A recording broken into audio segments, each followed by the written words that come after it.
భారతదేశంలో ప్రతిరోజు 1000 మంది వృద్ధులు నిర్లక్ష్యానికి గురై అనాథలుగా మారిపోతున్నారు. ఇదిలాగే కొనసాగితే 2050 నాటికి 1 కోటి మంది వృద్ధులు అనాథలుగా మారిపోతారు.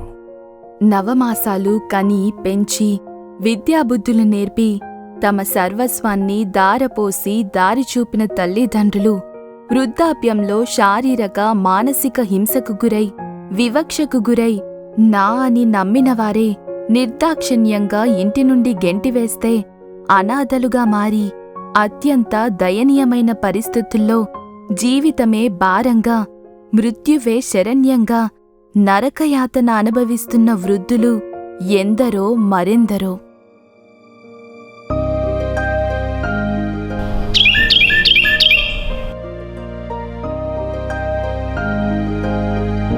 రాణి రుద్రమ్మ మహిళా మ్యాక్స్ సొసైటీ జనగామ వారి విజ్ఞప్తి మేరకు జనగామ పట్టణానికి అతి సమీపంలో అందమైన ప్రకృతి ఒడిలో ఆహ్లాదకరమైన వాతావరణంలో 6 ఎకరాల సువిశాల ప్రదేశంలో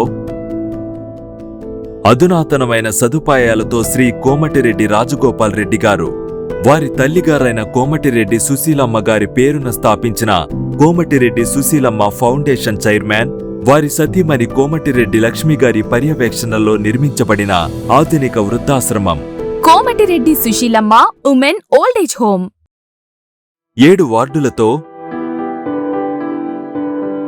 126 పడకల కెపాసిటీతో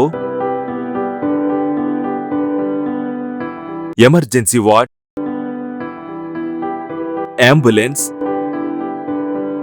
24 hours duty doctor, medical hall,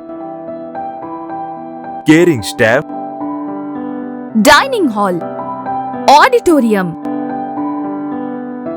అందమైన గార్డెన్, లాన్, వాకింగ్ ట్రాక్ లాంటి సదుపాయాలతో ఉచిత సేవలతో కార్పొరేట్ ఓల్డేజ్ హోమ్లకు దీటుగా రూపుదిద్దుకున్న అందమైన ప్రపంచం Komatireddy Sushilamma women old age home.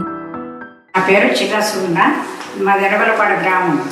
నేను 28 సంవత్సరాల క్రితం ఈ సంస్థను స్థాపించడము రుద్రమదేవి మహిళా మ్యాక్స్ మహిళలతోటే నడపబడుతుంది కాబట్టి దీన్ని మహిళా సాధికారత ఎంపవర్మెంట్ ఆఫ్ ఉమెన్ అనే ఉద్దేశంతో మహిళా చైతన్యం కొరకు పనిచేస్తున్నాం. సర్వసభ్య సమావేశానికి ఎంపీగా ఉన్నటువంటి కోమటిరెడ్డి రాజగోపాల్ రెడ్డి గారిని ఆహ్వానించినాము.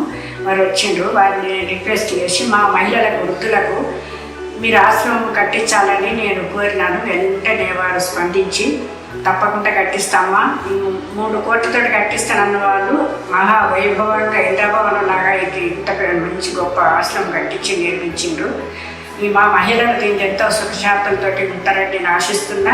వారు ఈ యొక్క కట్టడం కట్టించి మాకు పోయిన నెలలోనే పాదం ఇచ్చినాం. త్వరలోనే దీన్ని ప్రారంభం చేసి ఇంత చక్కటి భవనం కట్టించి ఇచ్చినందుకు రాజగోపాల్ రెడ్డి గారికి మేము మా తరఫున, మా సంస్థ తరఫున, మా సభ్యుల తరఫున ధన్యవాదాలు తెలుపుతున్నాను. వారిని భగవంతుడు చల్లగా కాపాడాలని వేడుకుంటున్నాను.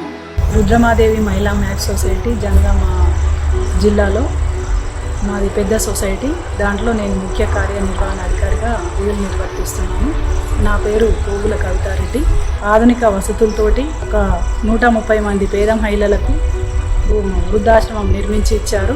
దాంట్లో ఆధునిక వసతులు, డైనింగ్ హాల్, మంచి ఆడిటోరియం, ప్లస్ 130 మంది పేద మహిళలకు కూడా మంచి ఇల్లులాగానే వాళ్ళకు ఉండాలనే ఆలోచనతోటి బెడ్స్ కానీ మంచి వాళ్ళకు ఇల్లు అయితే ఎలాగా ఉంటుందో మరి మనకు కూడా ఇక్కడ ఇల్లు అనేది వాళ్ళకి ఆలోచన రావద్దనే ఆలోచనతోటి మంచి బెడ్స్ ఏర్పాటు చేయడం జరిగింది. అలాగే వాళ్ళకు ఏదన్నా చిన్న ఇబ్బంది కూడా కలగకూడదనే ఆలోచనతోటి అంబులెన్స్ సౌకర్యం కూడా కల్పించారు. అలాగే 6 పడకల ఆసుపత్రి, 24 గంటలు అందుబాటులో ఉండే డాక్టరు, మరి అలాగే కూడా వాళ్ళకు నర్సులు కూడా సేవ చేయడానికి మరి మేము కూడా ఏర్పాటు చేస్తామని చెప్పిండ్రు.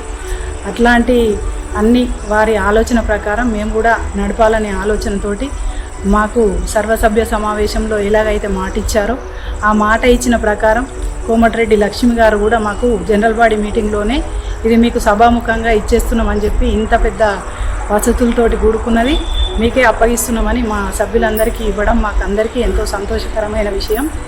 వారు ఇచ్చిన దాన్ని, వారు ఇచ్చిన మాటను ఈరోజు 3 కోట్ల రూపాయలు అనుకున్నది 13 కోట్లతో నిర్మించి అంత మంచిగా ఇచ్చినందుకు కోమటిరెడ్డి రాజగోపాల్ రెడ్డి గారికి మరియు వారి సతీమణి అయిన శ్రీమతి కోమటిరెడ్డి లక్ష్మి గారికి నా తరఫున మరియు మా సంస్థ తరఫున, సిబ్బంది తరఫున హృదయపూర్వక ధన్యవాదాలు తెలియజేసుకుంటున్నాను.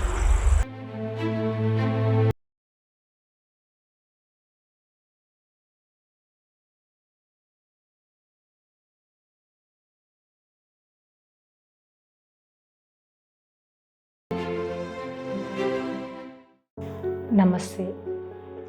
ఈరోజు సొసైటీలో మనందరము చూస్తూనే ఉన్నాము, వృద్ధులకు ఎలాంటి పరిస్థితి, ఎలాంటి దుస్థితి అనేది వచ్చిందనేది. పిల్లలు అసలు పట్టించుకోకుండా, చాలా వరకు తల్లిదండ్రుల్ని పట్టించుకోకుండా, అంటే కొందరు పేదరికంలో ఉండి, కొందరు ఏంటంటే వాళ్ళ అవసరాలు తీర్చుకొని పేరెంట్స్ని మాత్రము చేయగలిగే స్థితిలో ఉన్న వాళ్ళు వృద్ధులే కదా, వాళ్ళ పని అయిపోయింది, మా అవసరాలకు మాది ఇప్పుడు అనే విధంగా ఆలోచనతోటి, లోకజ్ఞానం లేక ఎంతోమంది పిల్లలు తల్లిదండ్రులను పట్టించుకోని స్థితిలో మాకు చూస్తుంటే చాలా బాధ అనిపించేది. ఇలాంటి దుస్థితిలో ఉన్న వృద్ధులకు ఏం చేయాలి, ఎలా చేయాలి, వీళ్ళని ఎలా ఆదుకోవాలి అనేది అనిపించి ఒక వృద్ధాశ్రమం అనేది నిర్మించడం జరిగింది.